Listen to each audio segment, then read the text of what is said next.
to? Ano? Itatapon natin. Ha? Ha? Okay. Music!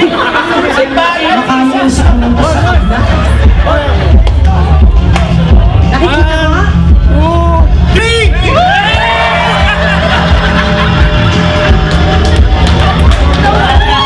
Thank you guys.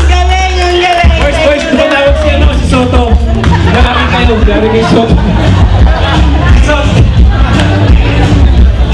Accomplishments, sorry. These are the slides will be the accomplishments of all the officers dun po sa mga previews. Reunion. We had one in Makati Youth Center. The second one was in AIM Building. The third one is in Makati Sports Complex. And now, here in Patio de Maynila. So, ito po yung mga naging nakaraan sa mga first-timers po. Ito po yung mga previews natin. Okay, Batch 84, please listen up. I have the honor of presenting to you yung accomplishments po ng yung reunion natin for 2004.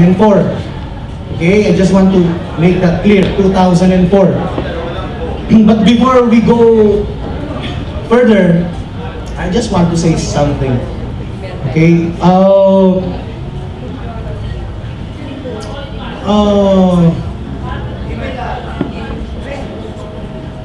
ano ko ba sasabihin?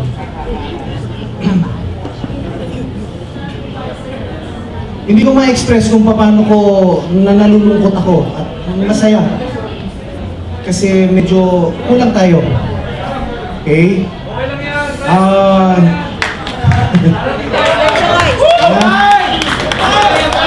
Just want you to know na since the very beginning, itong set ng officers natin to have really tried to serve and just to yan yung friendship natin, di ba? Thank you, sir. Thank you. And from 2003, makikita nyo naman doon sa mamaya, sa presentation accomplishments. From 2003 to 2010, we tried our very best to be very transparent. Okay? As a matter of fact, parating from 2003 hanggang 2010, very religious yung ating treasurer who was then Amy, yeah? Parati siya nagpo-post. At para i-back up pa yon yung aming talaga sa transparency, kaya tayo nagpa-register sa SEC. Alam niyo po ba yun, naka-register tayo sa SEC? Naka-register tayo sa SEC. Because hindi hihinto talaga sa ganito na yung pagkikita lang. No? Magsasaya tayo ganito, pagkatapos ito, kailangan may lasting na legacy yung batch natin. Yun ang goal natin. Diba? So, kung meron, ang nangyari kasi, I'll cut the chase, no? I'll cut the chase.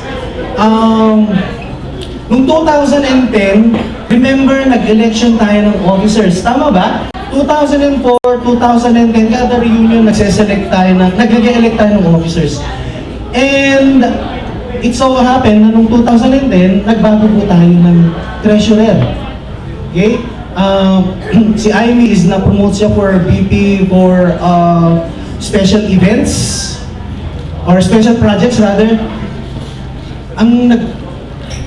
Nagka-problema tayo ng konti, no? Kahit na pilit natin kung minsan magkakaroon ng problema. Kasi yung ating treasurer na pumalit, nagkaroon ng masiding karamdaman.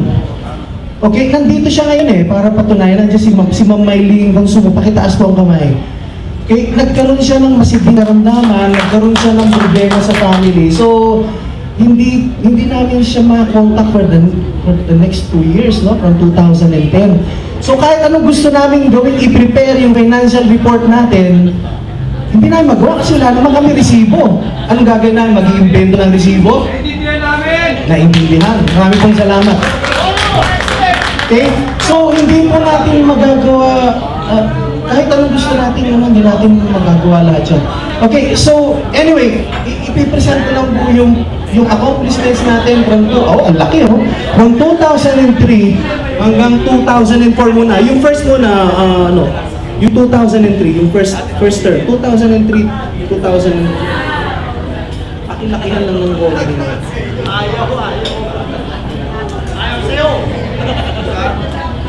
Hinahanap dahil sa saturation, pakitaas po yung kamay. Naku, walang saturation? Imposible. O yan.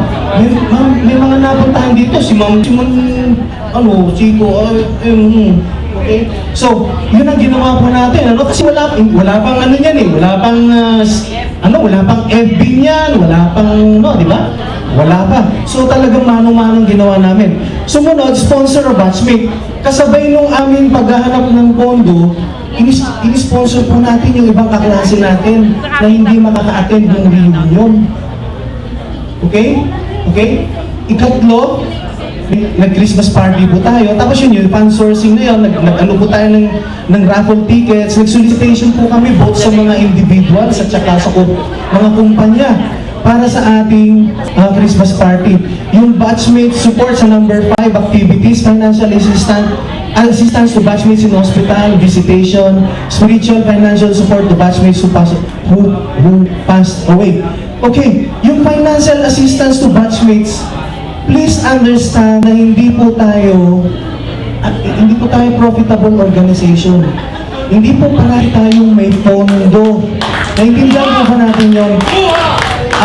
Magbibigay lang po tayo kung may available na funds.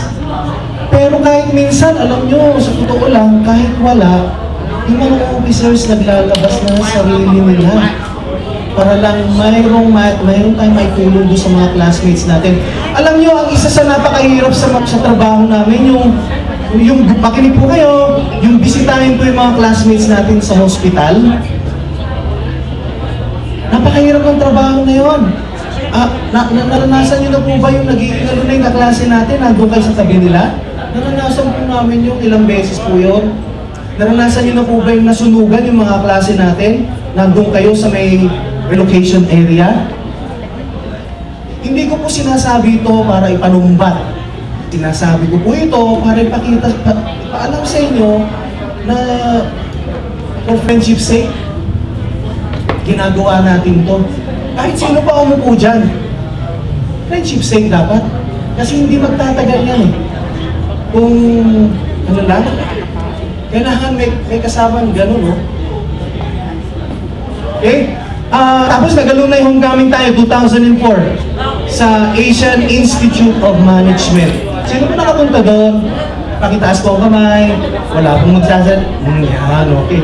Okay, so yan po ay yung unang isang taon namin. Tapos nag-election po tayo. Remember? Hindi po kami tawag dito, hindi po